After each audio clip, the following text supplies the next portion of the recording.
Hello everyone, আসসালামু আলাইকুম। চলে আসলাম নতুন একটা সকালে। তো আজকে সকালটা শুরু হয়ে গেল, আর সেই সাথে সংসারের কাজও শুরু হয়ে গেল। তো আজকে সকালবেলায় একটু আগে রোদ্দুর ছিল, এখন এই মেঘলা মেঘলা আকাশ। দেখেন, খুব মেঘলা আকাশ, বৃষ্টি হবে কিনা জানি না। তো আজকে আমার হচ্ছে বাজার ছিল না, বাজারে গিয়েছে। আর এদিকে আমি রুটি দিয়ে সবজি রান্না করছিলাম, আর আলু ভর্তা, আর হচ্ছে ভাত ছিল, ডাল ছিল, এই খেয়েছে ওরা। বা আর আমি রুটি খেয়েছি, আমার হাজব্যান্ড রুটি খেয়েছে। তো হচ্ছে সকালের খাওয়া দাওয়া কমপ্লিট। এখনই হচ্ছে রান্নার জন্য, দুপুরের রান্নার জন্য চলে আসলাম বলতে এখনও রান্নাঘরে গিয়েছি।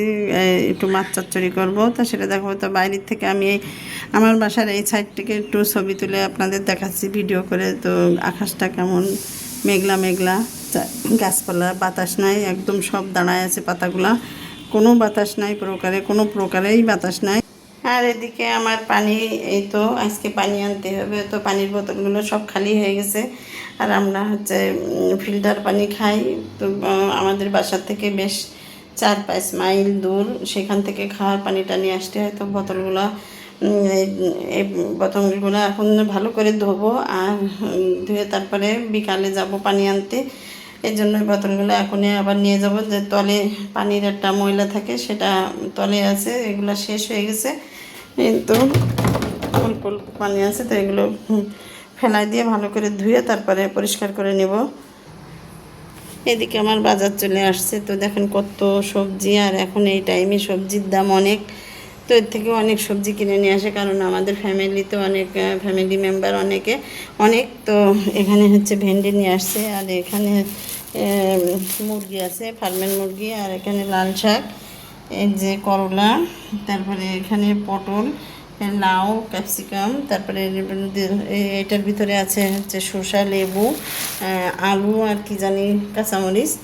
এই তো কোথায় চলে গেল সেই কি জন্য আমরা এখানে রাখছে। এখানে কাঁচকলা আছে, আর কিনে আসছে। এই যে এখানে কাঁকরোল, আর এটার ভিতরে আছে বরবটি, পেঁপে, কুশি, আর কি ওটার ভিতরে এখানে মাছ আছে। তো মনে হয় ইলিশ মাছ নিয়ে আসছে, আর কি মাছ জানি না। তো ভিতরে রয়েছে।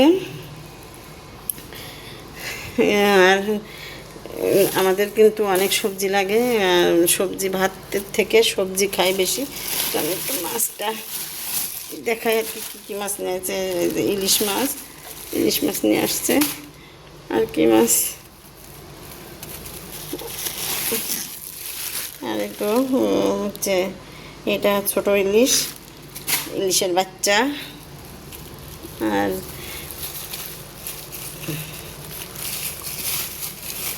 হচ্ছে এটার ভিতরে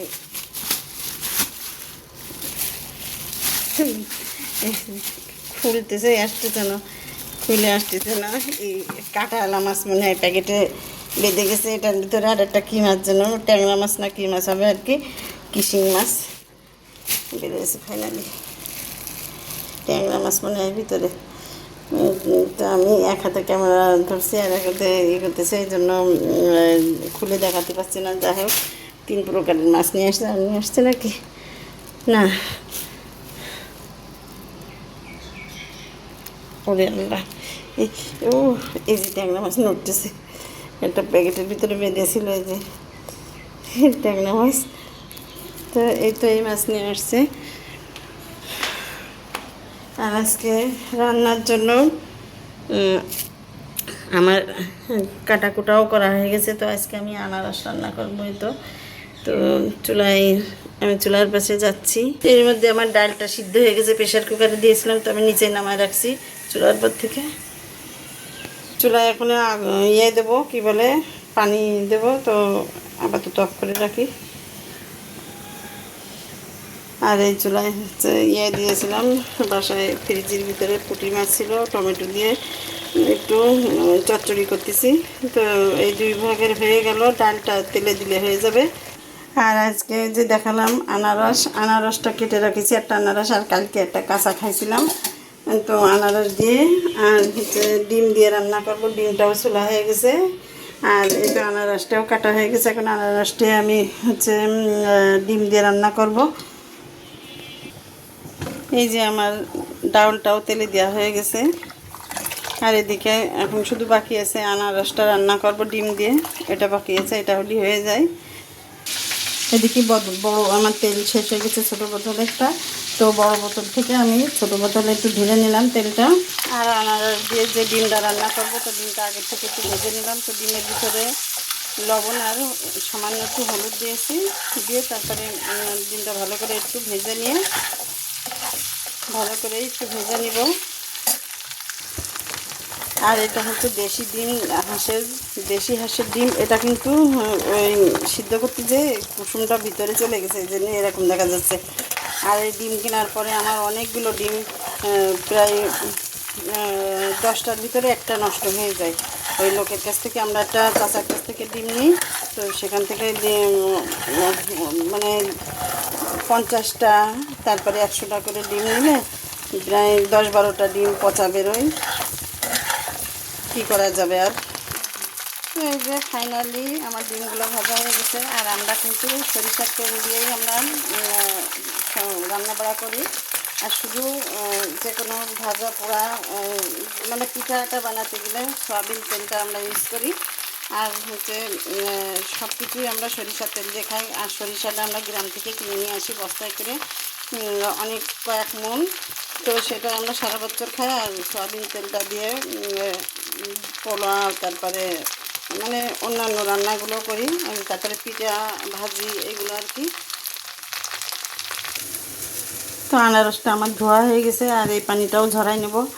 আর আনারস রান্নার জন্য বেশি মশলা লাগে না, শুধু এই যে কাঠ, দালচিনির কাঠ, আর হচ্ছে একটু তেজপাতা দিয়েছি, আর কয়েকটা ফল দিয়েছি, এলাচ, সাদা এলাচ দিয়েছি, দিয়ে তারপরে পেঁয়াজটা একটু ভালো করে ভেজে নেব। তো আসলে আর কাঁচা মরিচটা লাস্টে হওয়ার আগে একটু কয়েকটা দিয়ে দেবো।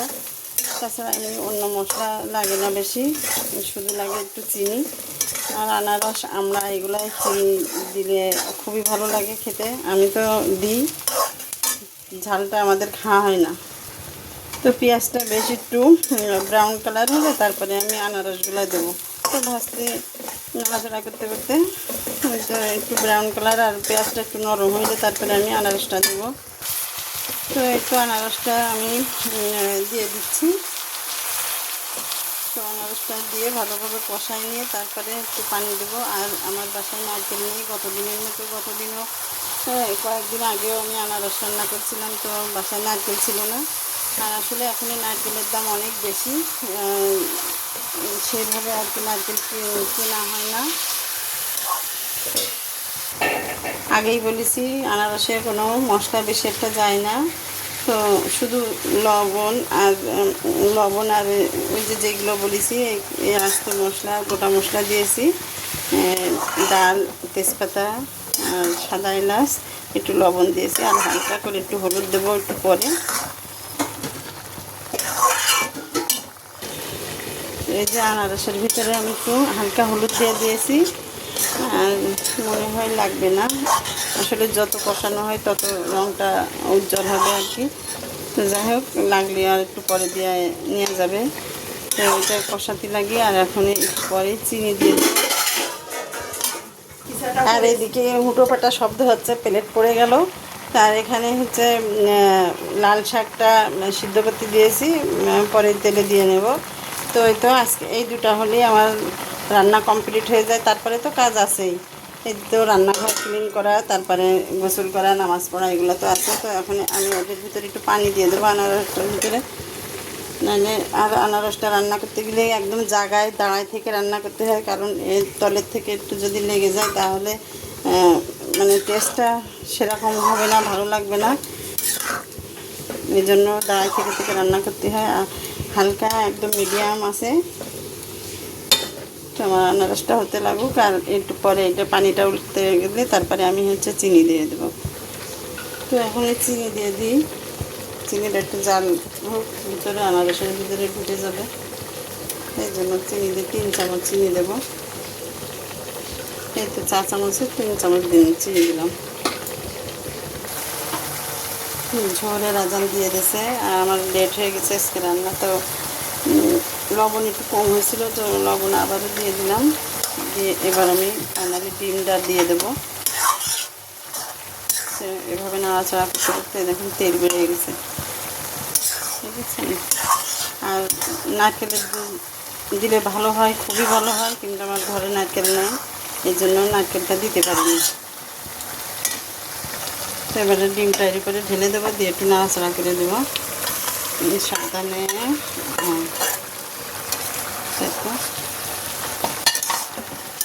তো হালকা আছে, এবার রান্না করবো। চুলার জালটা একদম নিভু নিভুতে দিয়ে দেবো, একটু একদম নিভু নিভুতে দিয়ে দেবো। এভাবে ঢাকা দিয়ে রাখবো, বেশ ভালোভাবে মজে যাবে এটা, আর হচ্ছে নিচে থেকে তেলটা বাইরে হয়ে যাবে।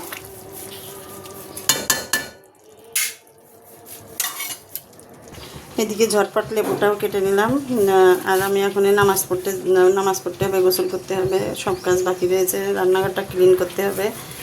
তো ভিডিওটা অনেক বড় হয়ে যাচ্ছে, ভিডিওটা এখানে শেষ করতে যাচ্ছি। তো এই দেখেন হালকা আছে আমার তরকারিটা হচ্ছে, তো ভিডিওটা এখানে শেষ করতে যাচ্ছি। সবাই ভালো থাকবেন, সুস্থ থাকবেন, আর হচ্ছে আমার ভিডিওগুলো যদি ভালো লেগে থাকে ফ্যামিলির সাথে একটু শেয়ার করে দেবেন, সাবস্ক্রাইব করে আমার পাশে থাকবেন, আমার জন্য দোয়া করবেন। আপনাদের জন্য আমি অনেক অনেক দোয়া করি। আল্লাহ হাফিজ।